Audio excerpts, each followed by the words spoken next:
అలాగే ప్రత్యేకించి ఉమ్మడి కడప జిల్లా ముఖ్యంగా 2-3 జోన్స్లో చాలా విపరీతంగా జరుగుతుంది.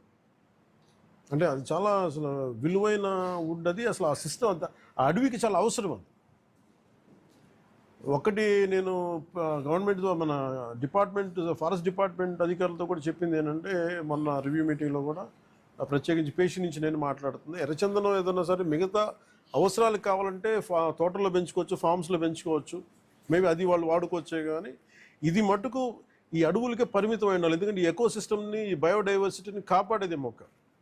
సో అందుకని దీని మీద ప్రత్యేకించి మేము శ్రద్ధ తీసుకుంటా ఉన్నాం. ఈ ప్రత్యేకించి ఈ మీడియా మీకు ఈ మీడియా సమావేశం నుంచి నేను చెప్పదలుచుకుంది ఏంటంటే, to all the red sander smugglers, 4 కింగ్ పిన్స్ని ఐడెంటిఫై చేశారు. వాళ్ళని ఎలా పట్టుకోవాలి, ఏం తీసుకురావాలంటే దాని మీద చెప్పే కాదు కాబట్టి అవి ఆ టాస్క్ ఫోర్స్ కానీ state police and with the help of forest department దాన్ని తీసుకెళ్తారు ముందుకి. కానీ రెడ్ శాండర్స్ ఇది వెంకటేశ్వర స్వామి గాయం నుంచి పుట్టిన చెట్టు. ఇది సెంటిమెంటల్గా దయచేసి దీన్ని శేషాచలం అడుగుల్లోని ఎర్రచందనాన్ని దయచేసి ఎవరు కొనగండి. That's my first appeal. 2, ఎవరైనా సరే ఉపాధి లేక మీకు ఏదైనా కొట్టేస్తుంటే కన్సర్న్ కలెక్టర్ దగ్గరికి వెళ్ళండి, లేదా కన్సర్న్ లీడర్స్ దగ్గరికి వెళ్ళండి. స్థానికంగా ఇక్కడ ఎవరన్నా కూర్చోబెట్టి సహాయపడి దానికి ఏదైనా ఆల్టర్నేట్ ఎంప్లాయ్మెంట్ చేస్తాం తప్ప దయచేసి మీరు ఎర్రచందనం చెట్లలో నరికివేతలు మీరు పాల్గొనకండి. అలాగే మిగతా రాష్ట్రాల నుంచి వచ్చే వాళ్ళకు కూడా ఒక అవేర్నెస్ క్యాంపెయిన్ స్టార్ట్ చేస్తాం, తమిళనాడులో కానీ మిగతా చోట్ల నుంచి కానీ. ఆ క్యాంపెయిన్లో కూడా దయచేసి మీరు ఇక్కడికి వచ్చి దీన్ని మీరు కేసులో ఇరుకోవద్దు, అది చాలా ఫామ్గా చెప్తా ఉన్నాం. ఎడ్యుకేట్ చేస్తున్నాం, అవేర్నెస్ ప్రోగ్రామ్స్ ఇస్తూ ఉన్నాం, ఇవన్నీ. అలాగే నేను అడుగుతున్నా, it's also create law and order problems.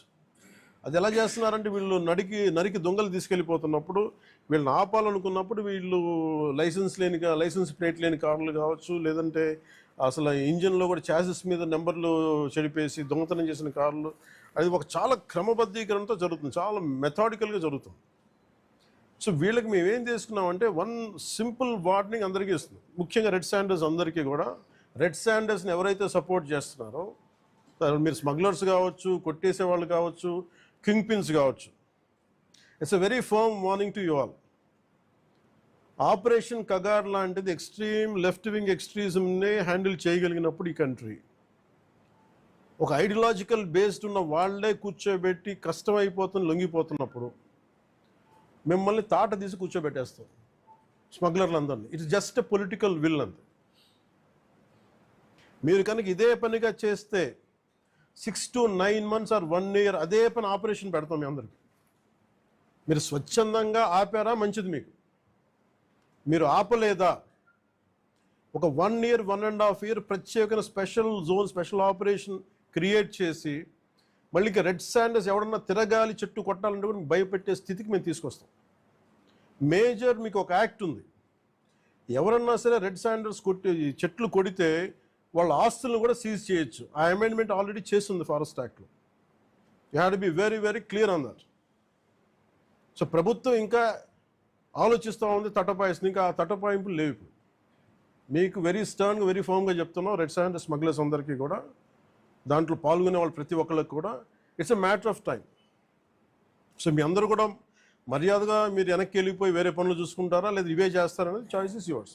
ఎందుకంటే వన్స్ మేము ఆపరేషన్ స్టార్ట్ చేసినప్పుడు మటుకు ముఖ్యమంత్రి గారి దృష్టికి తీసుకెళ్తాం, ఆల్రెడీ ఆయన స్టార్ట్ చేశారు. ఇవన్నీ కాకుండా మేము బోల్డ్గా నరికేస్తాం, మమ్మల్ని ఎవరు ఏం చేయరంటే, ఇది ఒక ఎన్డీఏ గవర్నమెంట్, గుర్తుపెట్టుకోండి. It's a tough government. ప్రజల వెల్ఫేర్ ఎంత కోరుకుంటుందో, పర్యావరణాన్ని, ప్రకృతిని మీరు విధ్వంసం చేసి, ఎర్రచందనాన్ని అడ్డగోలుగా మీరు నరికేసి, మీకు కనిపించేది ఈరోజు వెళ్ళి చూస్తున్న 1,60,000 ఎర్రచందనం చెట్లు నరికేసి ఎన్ని వేల కోట్లు డబ్బులు చేసుకున్నారో, ఎవరిని మేము వదలం. ఇది మేము ఛాలెంజ్గా మీరు తీసుకొని మీరు చేస్తారంటే సంతోషంగా తీసుకోండి, ఆ కాన్సిక్వెన్స్ మీరు ఫేస్ చేద్దరు. ఇది చెప్పడానికి మీ అందరికీ, పాత్రికేయ సోదరులందరికీ తెలియజేస్తాం. Thank you sir. Jai Hind sir. Courts ద్వారానా సార్? కోర్ట్స్ ద్వారా అన్ని పనిష్మెంట్స్ ఉన్నాయి సార్ క్లియర్గా. నేను అనేది అంటే ఫస్ట్ ప్రైమరీగా ఏం చేయాలి sir? The biggest thing is మన ఇంట్లో మన పెరట్లో నుంచి వెళ్ళిపోతున్నప్పుడు ముందు మన పెరటిని మన బార్డర్స్ని రక్షించుకోవాలి ఫస్ట్. వెళ్ళిపోయిన తర్వాత పోర్ట్లు వెళ్ళక ముందు మన కంట్రోల్లో ఉండగా మనం ఆపడం ఫస్ట్ ప్రయారిటీ కింద పెట్టాను. అదే మీరు అన్న మాట డిస్కషన్కి వచ్చింది. వేరే స్టేట్లతో మాట్లాడటం, నేను కర్ణాటక వెళ్ళి మాట్లాడగలను, తమిళనాడుతో వెళ్ళి మాట్లాడగలను, లేదంటే ఎస్పీ గారు మొన్న టాస్క్ ఫోర్స్ వాళ్ళు వెళ్ళి గుజరాత్ నుంచి పట్టుకొచ్చారు, సీజ్ చేసి ఢిల్లీ నుంచి సీజ్ చేశారు, ఇవన్నీ చేయొచ్చు. కానీ వాటన్నిటికంటే ముందు అసలు ఇక్కడి నుంచి ఒక మొక్క కూడా కొట్టకుండా ఉండి, ఎందుకంటే రాజస్థాన్లో వైష్ణవైట్స్ ఒక చెట్టు కొడితే దానికి ఒక యుద్ధాలు జరిగినాయి. సో అలాంటి నేను కోరుకున్న స్థానికంగా శేషాచలం అడవుల్ని మనకి వెంకటేశ్వర భక్తులందరూ కూడా మీరు కాపాడుకోవాల్సిన అవసరం ఉంది. ఒక్క చెట్టును కూడా కొట్టకుండా చూసుకోవాలి. నిజంగా అది మీ భవిష్యత్తులో ఫర్నిచర్కి ఏదైనా కావాలనుకున్నప్పుడు చాలా చోట్ల ఫామ్స్లు పెరుగుతుంది. దయచేసి మీరు దాన్ని పెంపొందించేలా చూసుకోండి తప్ప దయచేసి శేషాచలం అడవుల్లో ఉన్న ఎర్రచందనాన్ని దయచేసి ఎవరు కొనొద్దు, దయచేసి దాన్ని ఎంకరేజ్ చేయండి. Thank you sir. అన్నీ ఉన్నాయి sir, I will let you know.